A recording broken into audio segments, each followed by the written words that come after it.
Hello friends, I, Dr. C.S. Prashant P. Patel, welcomes you in my YouTube channel PMP. चलिए बेटा तो शुरू करते हैं।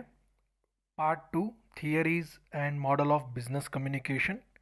फर्स्ट पार्ट के अंदर हमने बेटा एक थियरी एक्सप्लेन की थी, एरिस्टोटल की सिस्टमैटिक मॉडल ऑफ कम्युनिकेशन। आज के इस वीडियो के अंदर हम और एक एक्सपर्ट की थियरी डिस्कस करने वाले हैं, Shannon and Weaver model of communication. यहाँ पे उन्होंने थोड़ा सा कुछ अलग करने की ट्राई की है। उन्होंने अपने हिसाब से बताया कि कम्युनिकेशन क्या होता है, तो हम इस वीडियो के अंदर उसको समझेंगे। याद रखिएगा, मॉडल जो है ये कम्युनिकेशन दो जन ने मिलकर लिखा है, शैनन एंड वेवर। अगर हम मॉडल के पहले तो बेसिक की बात करें, introductory part, Shannon Weaver model of communication was created in 1948।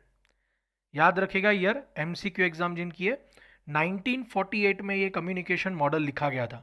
जो मॉडल का नाम क्या है, Shannon and Weaver model of communication. तो ये जो Shannon Weaver model of communication है वो 1948 में लिखा गया था। When Claude Elwood Shannon wrote an article, A Mathematical Theory of Communication, ये उसका ओरिजिनल नाम है। इस थियरी का ओरिजिनल नाम क्या है, a mathematical theory of communication. हालांकि ये फेमस कौन से नाम से हुआ, Shannon and Weaver model of communication. हालांकि इसका ओरिजिनल नाम है a mathematical theory of communication. और ये कौन सी बुक में छपा था, ये आर्टिकल कौन सी बुक में आया था, बेल सिस्टम टेक्निकल जर्नल। याद रखिएगा, ये article Bell System Technical Journal में आया था with Warren Weaver. Shannon Weaver and Warren Weaver, ये दोनों ने मिलके ये थियरी लिखी थी। क्या है थियरी का नाम, अ मैथमेटिकल थियरी ऑफ कम्युनिकेशन, जो 1948 में पब्लिश हुई थी। कौन से बुक के अंदर, बेल सिस्टम टेक्निकल जर्नल के अंदर। हालांकि ये नाम से ज़्यादा कौन से नाम से फेमस हुआ, वो शैनन और वेवर के नाम से ज़्यादा फेमस हुआ, क्योंकि ये थियरी लिखी किसने, क्लॉड एल्वर्ट शैनन, और दूसरा नाम है Warren Weaver. Shannon and Weaver model of communication, इस नाम से थियरी फेमस हुई। दोनों ऑथर के नाम से थियरी ज़्यादा फेमस हुई एज कंपेयर टू उसका ओरिजिनल नाम, अ मैथमेटिकल थियरी ऑफ कम्युनिकेशन। हालांकि एमसीक्यू के लिए तो आपको दोनों नाम याद रखने हैं, और याद रखना है पब्लिश कब हुआ था, 1948 में। Shannon was an American mathematician, ये भी याद रखिए, profession wise, by profession Shannon जो है वो एक मैथमेटिशियन है। Where Weaver was a scientist, वो एक साइंटिस्ट है। Shannon mathematician, Weaver scientist. The mathematical theory later came to be known as Shannon and Weaver model of communication. जैसे मैंने कहा कि उसका भले ही थियरी का नाम था अब मैथमेटिकल थियरी ऑफ कम्युनिकेशन, लेकिन वो फेमस ज़्यादातर इस नाम से हुआ, Shannon and Weaver model of communication. उसका और एक नाम हुआ mother of all the models. Clear, इसको mother of all the models भी कहा गया है। क्यों, क्योंकि ये सबसे अच्छी थियरी थी। हालांकि हमने प्रीवियस वीडियो के अंदर देखी थी सबसे पुरानी थियरी जो एरिस्टोटल ने लिखी थी 2300 साल पहले, लेकिन हालांकि ये थियरी 1948 में लिखी गई, लेकिन सबसे बेस्ट माना गया। दैट्स वाई इस थियरी को mother of all the theories भी कहते हैं। जितने भी एक्सपर्ट ने कम्युनिकेशन पे थियरीज लिखी, जिन्होंने अपने अपने ओपिनियन दिए, ये ओपिनियन सबसे अच्छा लगा लोगों को। This model is more technological than other linear models, बाकी सब मॉडल के कंपेयर में ये सबसे अच्छा था और है। क्लियर, तो ये था उसका इतिहास कहो या इंट्रोडक्टरी पार्ट कहो। शैनन एंड वेवर जो है दो एक्सपर्ट है। जैसे एरिस्टल ने अपनी थियरी लिखी थी कि मेरे हिसाब से कम्युनिकेशन यानी ये, वैसे ही सेम इनका भी कहना है हमारे हिसाब से कम्युनिकेशन कैसा होता है बिजनेस के अंदर, वो हम देखेंगे अंदर उनके हिसाब से कैसा है। याद रखिएगा थियरी का नाम है a mathematical theory of communication. हालांकि वो फेमस हुआ Shannon and Weaver model communication के नाम से, उसका और एक नाम है mother of all the theories. ये तीनों नाम से ये इस थियरी को बोला जाता है। इसके जो ऑथर है शैनन, वो एक मैथमेटिशियन थे, और वॉरेन वेवर जो थे वो एक साइंटिस्ट थे। ये थियरी लिखी कब गई थी, 1948 में। ये कुछ बेसिक चीज़ें आप याद रखिएगा। चलिए अब इस थियरी में क्या है उसको हम समझते हैं। तो ग्राफ वाइज समझते, चार्ट वाइज तो और ज़्यादा क्लियर हो जाएगा। अगर आपने पार्ट 1 देखा है एरिस्टल मॉडल, तो आपको याद होगा एरिस्टल का मॉडल कुछ इस तरीके से था। स्पीकर आता है, स्पीच देता है, ऑडियंस बैठी होती है एक पर्टिकुलर ओकेजन पे, पर्टिकुलर सिचुएशन पे, और उसकी स्पीच की इफेक्ट जैसी भी हो लोग सुनते हैं, अच्छा लगे बुरा लगे, ना समझ में आए समझ में आए, वो सुनते हैं और चले जाते हैं, वो कुछ बोलते नहीं है। मतलब एरिस्टल के हिसाब से कैसा था, कम्युनिकेशन वन वे था। लेकिन यहाँ पे इस थियरी में वो गलतियों को सुधारा गया है। उनका कहना ऐसा था, पांचों चीजें वैसी ही है, स्पीकर, स्पीच, ओकेजन, सुनने वाला मतलब ऑडियंस, और उसकी इफेक्ट, बस उसने अपने नाम बदल दिए। यहाँ पे उसने नाम रखा सेंडर यानी कि स्पीकर जो स्पीच देने वाला है, एनकोडर यानी कि उसका मैसेज, उसकी स्पीच, चैनल यानी कि ओकेजन जहाँ पे लोग बैठ के सुन रहे हैं, फोन पे या तो मल्टीमीडिया हॉल में कहीं पे भी बैठ के, डिकोडर मतलब ऑडियंस जो है वो रिसीव करेगी और उसको समझेगी, डिकोड करेगी, रिसीवर यानी कि ऑडियंस, मतलब है वही लोग। तो सर इसमें नया क्या किया उसने थियरी में, ये तो सेम वही है जो एरिस्टल की थियरी। नया ये है, उनका मानना ये है शैनन का और वेवर का, कम्युनिकेशन कभी वन वे नहीं होता, कम्युनिकेशन टू वे होता है। क्लियर? अगर आपने एरिस्टल का मॉडल याद करो, आप प्रीवियस पार्ट 1 में हमने देखा था, एरिस्टल वन वे कम्युनिकेशन रखता है, वो फीडबैक की बात नहीं करता, मतलब ऑडियंस सामने कुछ रिप्लाई नहीं कर पाएगी, उनके हिसाब से कम्युनिकेशन वन वे ही होता है। जबकि शैनन की थियरी के हिसाब से क्या है, कम्युनिकेशन टू वे है। स्पीकर अपनी स्पीच देगा, लोग समझेंगे, फिर लोग भी रिप्लाई करेंगे, फिर से ऑडियंस स्पीकर कुछ बोलेगा और कम्युनिकेशन होगा। आज मैं कुछ बोलूंगा तो आप भी सामने कुछ बोलोगे, आप अपने फ्रेंड के साथ बैठे हो तो आप बोलोगे, फिर वो भी तो बोलेगा। कम्युनिकेशन कभी भी वन वे होता नहीं है, ऐसा इस थियरी में कहा गया है, और बिल्कुल सही है। रिपोर्टिंग वन वे होता है, कम्युनिकेशन तो हमेशा टू वे ही होता है, सामने वाला भी कुछ ना कुछ रिप्लाई देगा, चाहे वो रिटर्न कम्युनिकेशन हो चाहे वो ओरल कम्युनिकेशन हो। आप दो फ्रेंड बैठे हो, एक बोलेगा फिर दूसरा भी तो रिप्लाई देगा। आप व्हाट्सएप पे बात कर रहे हो, रिटर्न कम्युनिकेशन, आप मैसेज टाइप करोगे तो सामने भी रिप्लाई मैसेज में आएगा, पर रिप्लाई तो आएगा ना। कम्युनिकेशन हमेशा टू वे होता है। तो ये उसने सबसे पहले अपनी थियरी में एक्सप्लेन किया कि एरिस्टल गलत है, मेरी थियरी सही है। दूसरा उसने और एक चीज पे टारगेट किया, नॉइस।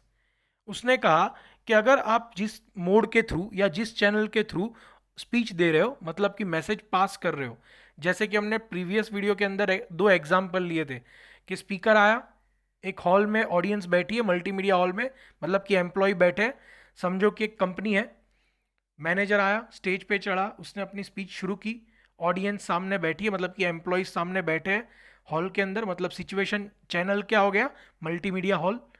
अब वहां पे आवाज होने लगा, लोग सुन रहे हैं, स्पीकर अपनी स्पीच बंद नहीं कर रहा है, स्पीकर बोलते जाएगा, उनको समझ में आए नहीं जाए वो मैं नहीं जानता। ये किस में कहा गया था, एरिस्टल में।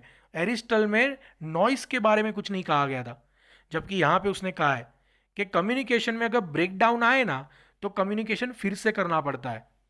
ऐसे ही बोलना ही नहीं होता है कि खत्म करो बोल के, बराबर। कम्युनिकेशन में क्लियर कम्युनिकेशन होना बहुत जरूरी है, तो उसकी इफेक्ट आएगी। एक इफेक्टिव कम्युनिकेशन कब होता है, जब सामने वाले को समझ में आए, वो रिप्लाई करे कि हाँ भाई समझ गया मैं, अगर उसको कोई डाउट हो तो डाउट पूछे, फिर से उसका रिप्लाई मिले, और जब तक दोनों पार्टी क्लियर ना हो तब तक कम्युनिकेशन खत्म नहीं होता। और इस थियरी में शैनन ने और वेवर ने इसके ऊपर ही फोकस किया है। एक तो ऑडियंस रिप्लाई भी देती है, कम्युनिकेशन टू वे होता है, और दूसरा अगर कम्युनिकेशन में कोई बैरियर आता है तो हटने के बाद फिर से कम्युनिकेशन किया जाता है, जब तक वो कम्युनिकेशन इफेक्टिव ना हो, क्लियर ना हो जाए। समझो कि टेलीफोन पे कम्युनिकेशन हो रहा है, नेटवर्क चला गया तो आवाज कटेगी, आवाज कटेगी तो आपको कम्युनिकेशन फिर से करना पड़ेगा। तो ये था शैनन का मॉडल। सेंडर अपना मैसेज पास करता है, मैसेज यानी एनकोडर, चैनल के थ्रू यानी कि ओकेजन, अगर हम एरिस्टल के मॉडल के हिसाब से देखें तो डिकोडर यानी ऑडियंस, और रिसीवर यानी उसकी effect, sorry, decoder effect receiver. फिर रिसीवर फीडबैक भी देते हैं, और सिर्फ फीडबैक नहीं, अगर कोई डिस्टर्बेंस आता है उस जगह पे जहाँ पे कम्युनिकेशन हो रहा है तो फिर से कम्युनिकेशन करना पड़ेगा। ये था शैनन एंड वेवर का मॉडल, जो कहीं ना कहीं बिल्कुल सही है एरिस्टल की थियरी के कंपेयर में। तो ये यहाँ पे गलत प्रूव हो जाता है एरिस्टल का मॉडल। बेटा अगर आपको एरिस्टल का मॉडल नहीं पता है तो आप पार्ट 1 देख लीजिए, उसमें एरिस्टल के मॉडल को काफ़ी अच्छे से डिटेल में समझाया है। अगर आप वो समझ लोगे ना तो ये मॉडल आपको बहुत आसानी से समझ में आएगा। देखिए हम जितनी भी थियरी पढ़ेंगे ना उसमें यही सीक्वेंस चलेगा, स्पीकर, स्पीच, ऑडियंस, इफेक्ट और एक पर्टिकुलर ओकेजन, बस उनके नाम बदल दिए होंगे। जैसे कि यहाँ पे शैनन ने नाम बदल दिए, स्पीकर को उसने नाम दे दिया सेंडर, मैसेज को नाम दे दिया एनकोडर, ओकेजन को नाम दे दिया चैनल, है चीज़ें वही, बस उसने नाम बदले हैं। तो आप नाम याद रखिएगा। क्यों? क्योंकि जब भी आप डिस्क्रिप्टिव आंसर सॉल्व करोगे तो आपको चार्ट ड्रॉ करना पड़ेगा और आप उसमें गलत वर्ड यूज़ नहीं कर सकते। जो एक्सपर्ट ने यूज़ किए वही वर्ड आपको यूज़ करने पड़ेंगे। और जिनको एमसीक्यू एग्जाम है, ये वर्ड के बेसिस के ऊपर आपको एमसीक्यू पूछे जा सकते हैं कि शैनन की थियरी में क्या था, सेंडर था कि स्पीकर था, तो you have to tick sender. Clear? तो ये सारे वर्ड्स बहुत मायने रखेंगे जब आप एमसीक्यू एग्जाम भी दोगे। It is compulsory for descriptive also and MCQ student also कि भाई आप याद रखो उस मॉडल में क्या क्या नाम यूज किए गए। बाकी कंसेप्ट तो सभी के क्लियर हो जाएंगे कि भाई हाँ भाई इस थियरी में ऐसा है, बट नाम याद रखने बहुत जरूरी है। तो चलिए, हमने सबसे पहले तो शैनन का इतिहास समझ लिया कि भाई क्लॉड एल्वर्ड शैनन और वॉरेन वेवर, ये दोनों ने मिलकर एक थियरी लिखी, मैथमेटिकल थियरी ऑफ कम्युनिकेशन, 1948 में। कौन सी बुक के अंदर? बेल सिस्टम टेक्निकल जर्नल के अंदर। शैनन जो थे वो मैथमेटिशियन थे, वेवर जो थे वो साइंटिस्ट थे। हालांकि ये थियरी अपने ओरिजिनल नाम से ज़्यादा Shannon and Weaver model of communication से ज़्यादा फेमस हुई। सिर्फ इतना ही नहीं, इसको मदर ऑफ ऑल थियरी भी कहा गया क्योंकि इसमें बहुत सारी गलतियों को सुधारा गया जो एरिस्टल के मॉडल में गलतियां थी। और इसको हमने ग्राफिकली काफ़ी अच्छे से समझ लिया है कि हाँ भाई अब ये थियरी क्लियर है। एज कंपेयर टू एरिस्टल बहुत कुछ अच्छा है इस थियरी के अंदर। अब इसको थोड़ा वर्ड फॉर्मेट में समझते हैं। This model is specially design to develop the effective communication between sender and receiver. Aristotle के मॉडल में भी कम्युनिकेशन था, लेकिन वो वन वे था। That's why it is consider that's why Aristotle model is consider as only communication. लेकिन यहाँ पे फीडबैक भी है, तो that's why it is effective communication model. Also they find factor which affect the communication process called noise. यहाँ पे उन्होंने noise की भी बात की है। कोई भी कम्युनिकेशन में नॉइस आ सकता है, तो नॉइस को भी दूर करना बहुत जरूरी। बैरियर्स आ सकते हैं कम्युनिकेशन के, तो बैरियर को हटा के कम्युनिकेशन करना पड़ता है। ऐसा नहीं कि नॉइस चल रहा है और आप भी अपनी स्पीच चलाओ, तो उसे अच्छा कम्युनिकेशन नहीं कहते। तो ये सारी चीज़ों पे उन्होंने ध्यान दिया है। At the first model was developed to improve the technical communication. Later, it's widely applied in the field of communication.